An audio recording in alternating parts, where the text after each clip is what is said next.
Bonjour et bienvenue au défi Tits Up au les seins. D'abord, je veux vous expliquer un peu d'où vient cette idée, euh, qu'est-ce qui m'a inspirée. Alors, imaginez-vous donc, c'est une émission de télévision américaine dans laquelle il y avait une femme dans les années 40, dans les années 50, qui voulait faire carrière en humour. C'était pas commun à l'époque. Et cette femme-là, elle avait une posture vraiment enroulée, voûtée. Et sa manager, juste avant qu'elle monte les trois, quatre marches de la scène, elle lui disait Tits up.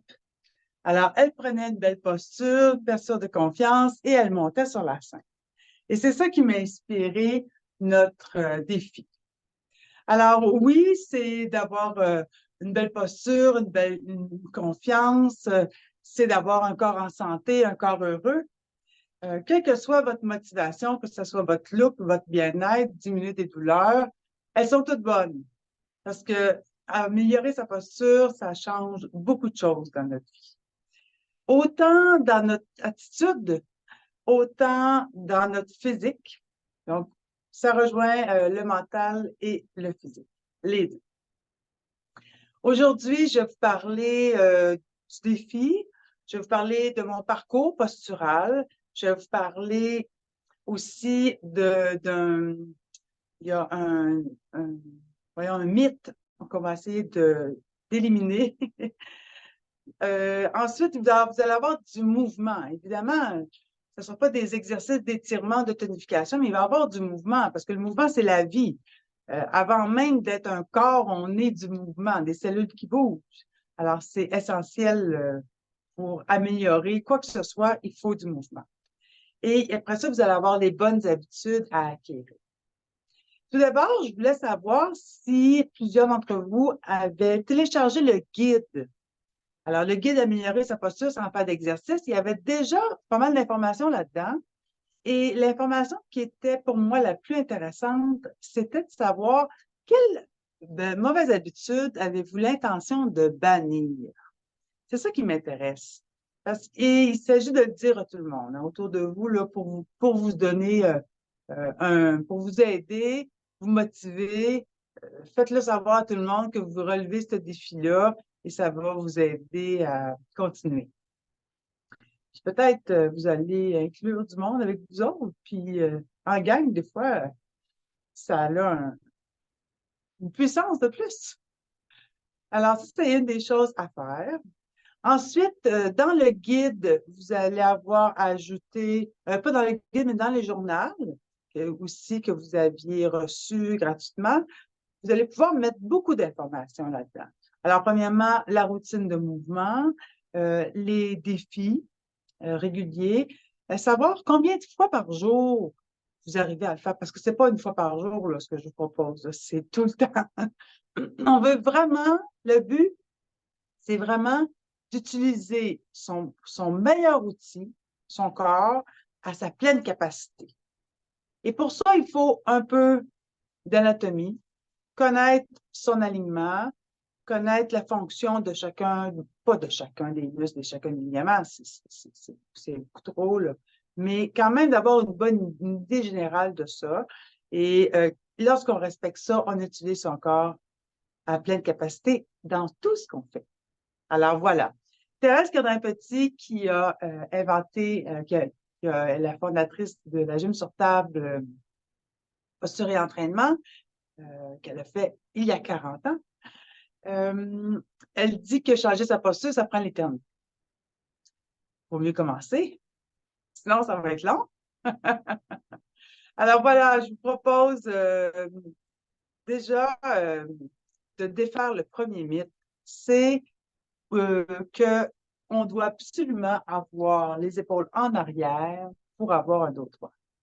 Ce que je vois souvent, c'est ça. Ça, c'est avoir un dos droit.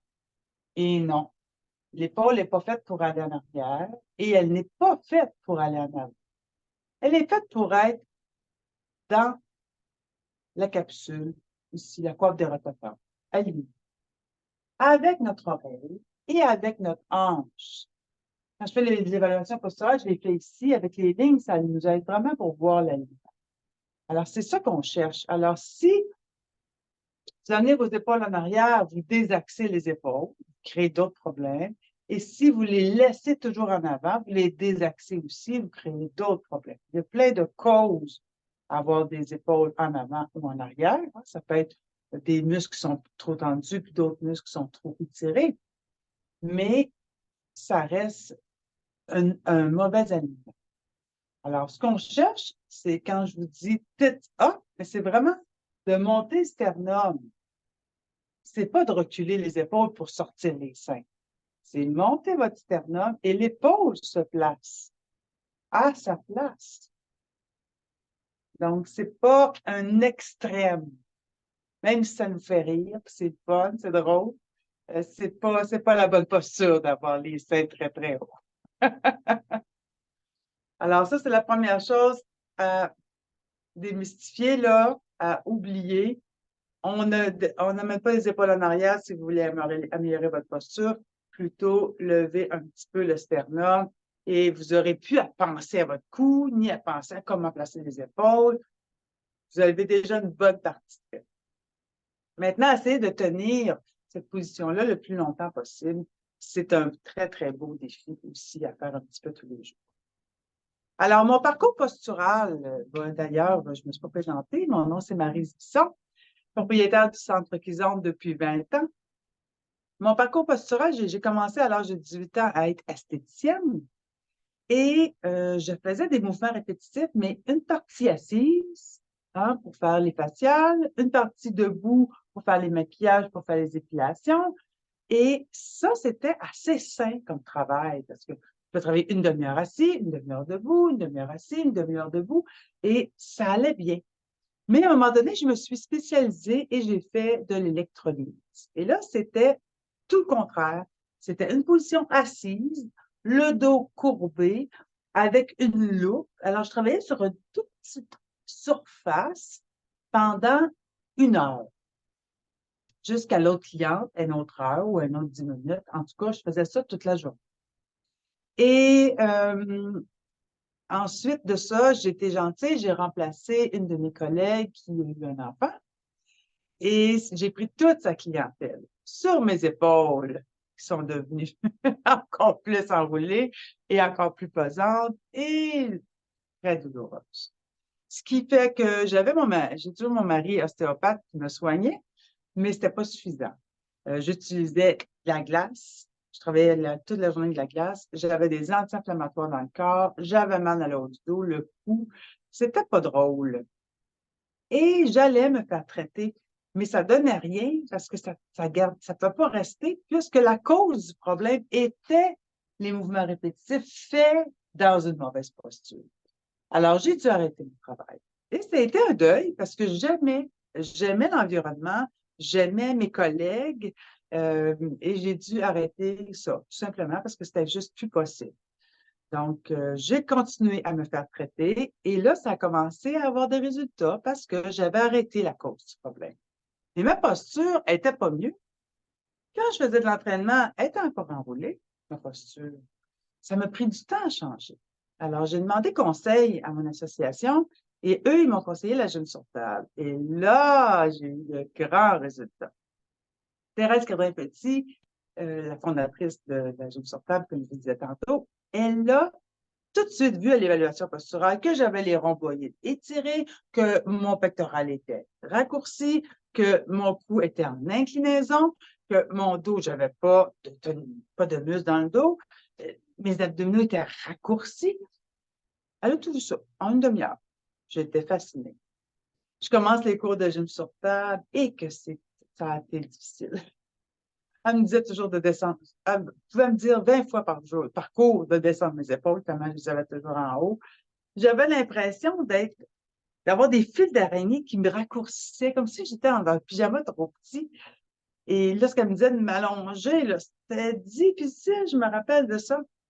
Mais j'ai tellement aimé ça. J'ai tellement aimé les résultats que j'ai acheté la compagnie et là, ça fait 20 ans que je l'enseigne. Et depuis, j'ai un corps heureux. Pas 20 ans plus tard, peut-être 1 an après. Vraiment, là. Et vous savez, quand on a un corps heureux, pas de douleur, On est de bonne humeur, on ne peut pas faire autrement. Quand on est de bonne humeur, ben, ça irradie sur tout le monde. Alors, tout le monde en profite. Ça vaut vraiment la peine. Donc, c'est un peu ça mon parcours. Mais, même si j'ai fait des cours de gym sur table, que ça m'a beaucoup aidé, évidemment, je suis allée plus loin que ça parce que j'étais dans la trentaine, moi. J'en voulais plus de douleur du tout, là. Je voulais me débarrasser de ça. Alors, ce que j'ai fait, j'ai commencé à appliquer tous les trucs qu'elle proposait dans mon quotidien. Bon, vous allez dire, elle a fait du zèle. Oui, j'ai fait du zèle, mais ça a été payant.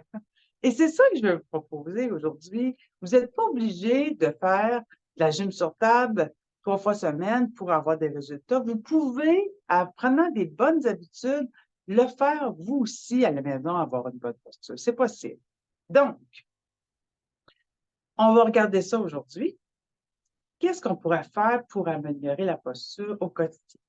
Alors, je vous propose des pauses, quelques pauses, parce que pour aller chercher un peu de mobilité, un corps qui est tendu, qui est raccourci, qui est enroulé, on ne peut pas faire grand-chose avec ça. Il nous faut de la mobilité. En ostéopathie, ce qu'ils disent, c'est que quand il y a deux vertèbres qui sont collées ensemble, qui sont figées, ils appellent ça une pathologie. Parce que tous les nerfs qui irradient de ces deux vertèbres-là sont coincés. Alors, il n'y a plus de circulation, là. Alors, c'est vraiment important que ça bouge.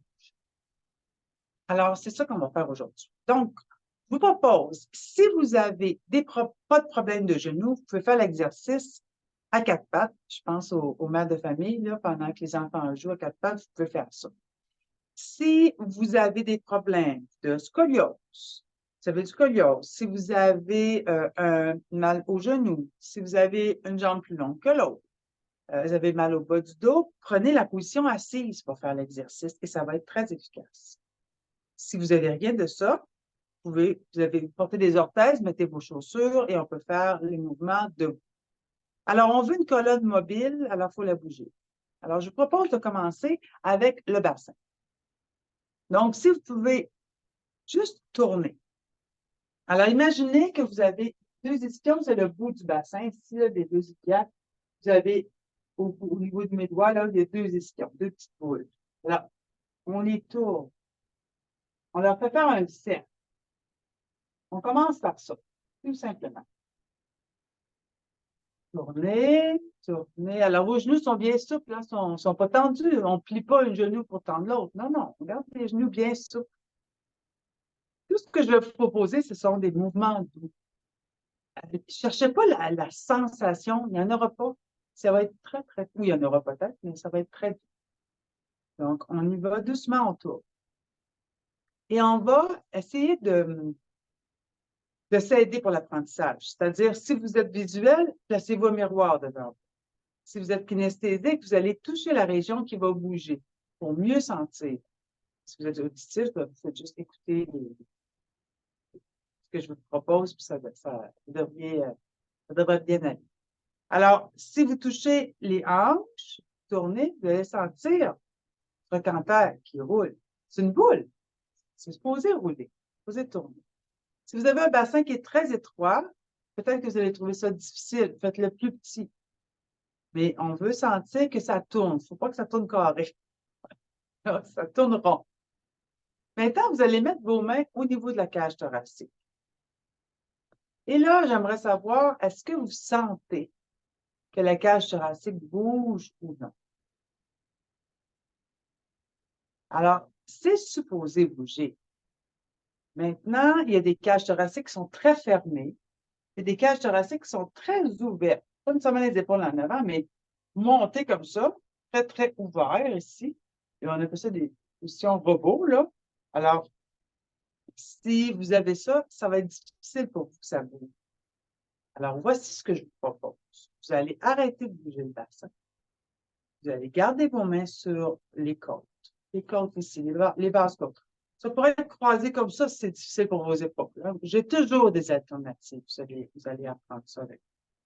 Maintenant, vous pouvez faire un petit cercle, mais partez-le de votre cage thoracique. Micro, très, très micro. Et remarquez qu'est-ce qui se passe. Alors, je vous parle bien d'un cercle.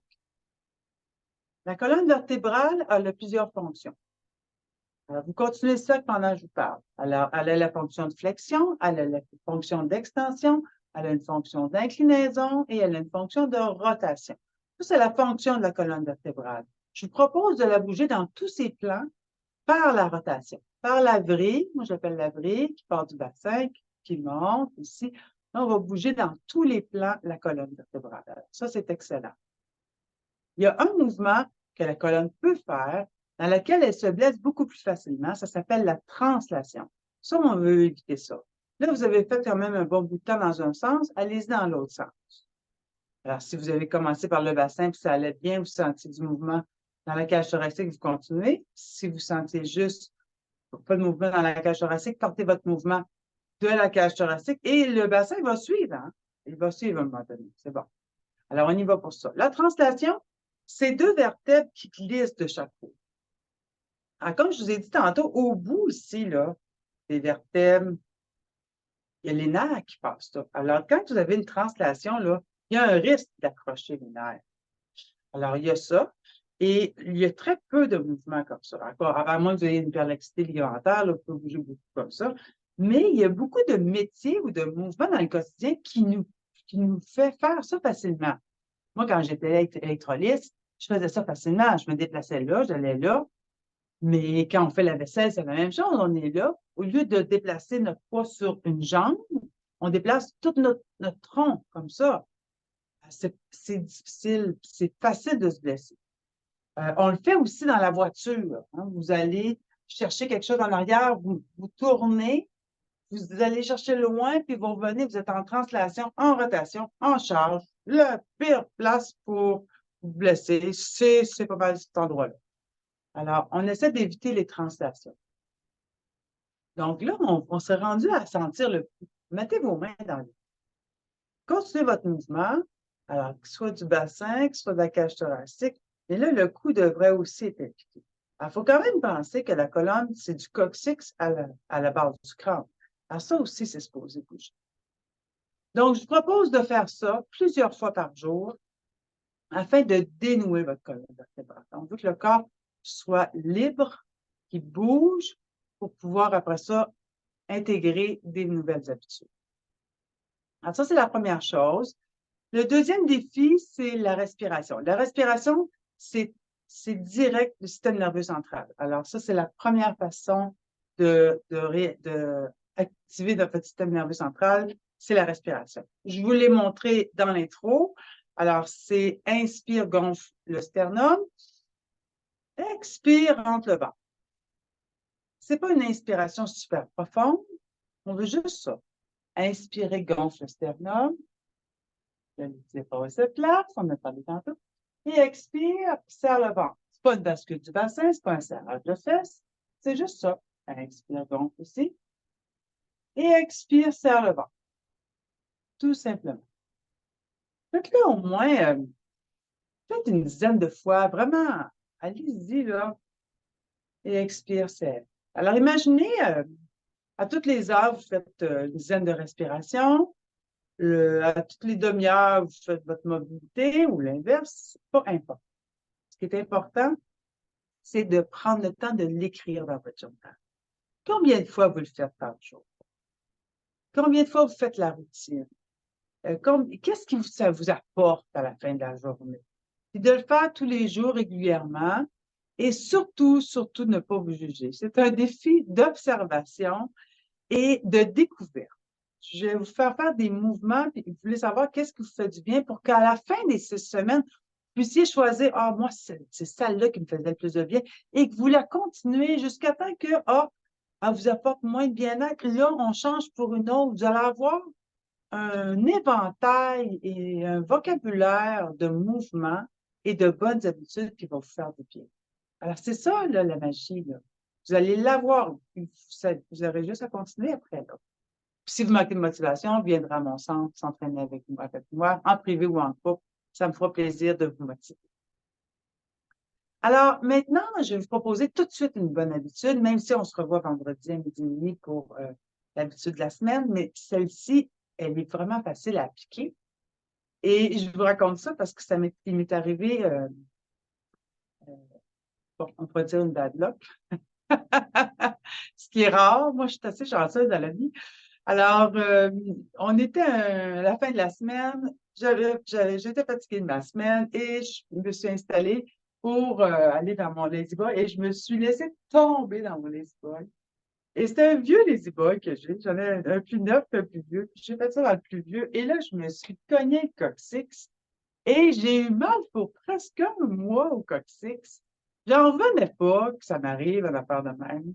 Alors, ce que je vous propose, c'est inspiré de ça. Alors, je vous propose avec, à chaque levée et à chaque fois que vous allez vous asseoir, d'utiliser vos jambes. Donc, la façon de faire, il faut trouver votre jambe la plus forte. Et on va s'asseoir et se lever avec douceur et avec contrôle. Et vous allez voir, ça apporte même autre chose. Alors, si je descends doucement, je m'assois sur le bout de la chaise et je me relève. Les mains ne sont pas utilisées, c'est encore plus gracieux.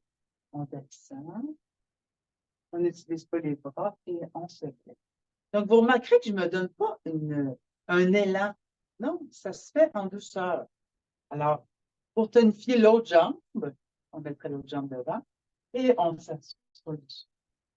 Alors, cette chaise-là, je remarque qu'elle est un peu basse pour moi parce que mes genoux sont portés à bouger.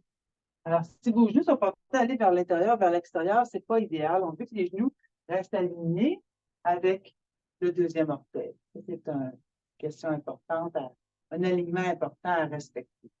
Donc, on s'assoit et on se relève avec grâce. Ah, une belle posture, ça apporte de la grâce. Alors voilà, donc j'espère qu'avec ce que je vous ai donné aujourd'hui, vous avez le matériel et l'information nécessaire pour vous amuser. Je vous donne rendez-vous vendredi.